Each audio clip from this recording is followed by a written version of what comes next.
Welcome to the 6th episode of Eyes East, our series about the recovery of Christchurch's eastern flatland suburbs.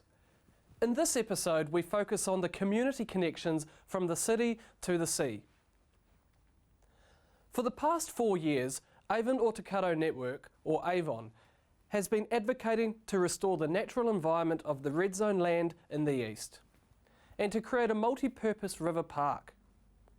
In previous episodes, we've heard about restoring the natural environment and creating aquatic recreation amenities in the red zone. Here, AvON Co-Chair Mark Gibson introduces other proposals that provide another layer of features to meet a diverse range of community needs. Our vision is a multi-dimensional one, and it's got many different facets to it that respond to what the communities are asking for. There's a huge focus on natural restoration. A big part of that as well is cultural heritage, and that has food aspects to it, growing food in community. And because it's a natural environment, a great place to play for children, natural playground. We all walk, many of us cycle around trails and so on, so that sort of infrastructure throughout this whole area. Community hubs where interesting things happen that the community engage in together, and art trails and so on. Right from the beginning, we've been saying this is a living memorial to everything that the communities went through. So a really interesting, exciting space to be in, public space. And if it's planned well, it can be all integrated and work well together. Schools within the east are already involved. It also connects with the wider economic development of the east, whether we're talking New Brighton or other areas in the east, where there's great potential for ecotourism initiatives, endeavours, and so on. What I'd like to see is more knowledge of local landscape and history.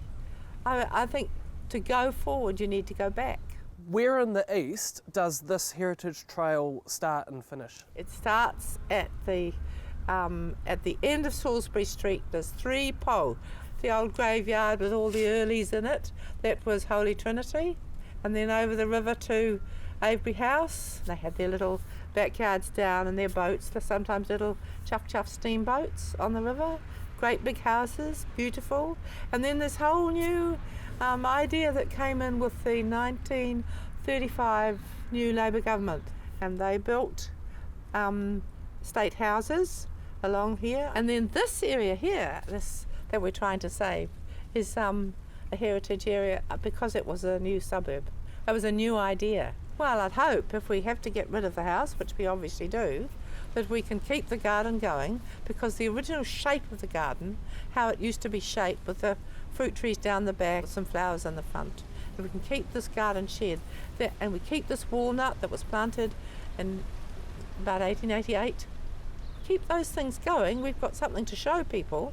So we're having a bugger of a time saving anything that says this is who we were, this is part of our settlement pattern, these were the kind of styles we espoused at certain times in our development. You know, we've got schools all over the show around here. We should be showing kids, you know, this is what was here. So Edible Canterbury is really interested in making good food more accessible to more people throughout the Canterbury region, and there's huge potential in the east to develop a community food growing network. So that could be more community gardens like this one, it might be pockets of fruit trees, it could be school gardens, but networked in a way that provides the basis for, I suppose, what you could call a local food economy. But we see this particular moment in history as the opportunity to really give life to the original use of this land as a mahinga kai, you know, all through the east, places to collect and grow, gather food, conceptualize it as the food basket of our region. Should be completely compatible with cycleways, with recreation facilities, that it's what the community wants and it's what our city needs. You know, everybody needs to eat food. We're already using some of our best soils to put up, subdivisions and whatnot, losing marshlands, I mean.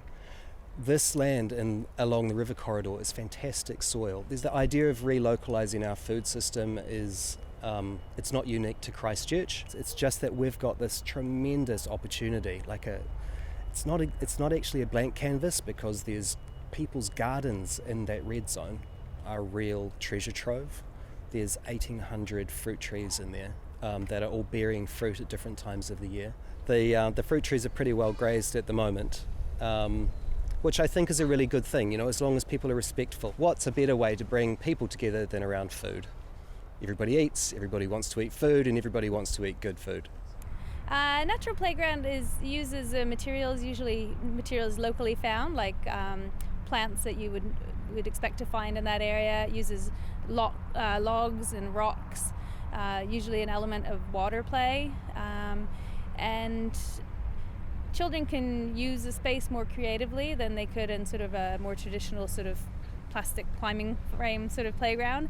So they might be able to move the rocks around or logs around or dam up the water, so they're sort of be able to interact more with the environment. I can see them all the way along the river frontage, especially if there's cycle trails and walking trails all the way on. It doesn't have to be one massive big playground. Little things all the way along reflect that the natural environment. So it might be wee stepping stones over parts of the river, or might be little boardwalks, or a swing on an existing tree, or just lots of ways of working in with that natural environment. For sort of the traditional sort of plastic, kit set playground, children play with it the same way of any time, but a nature-based playground really connects kids back to nature, and they will play with the playground in different ways depending on the seasons.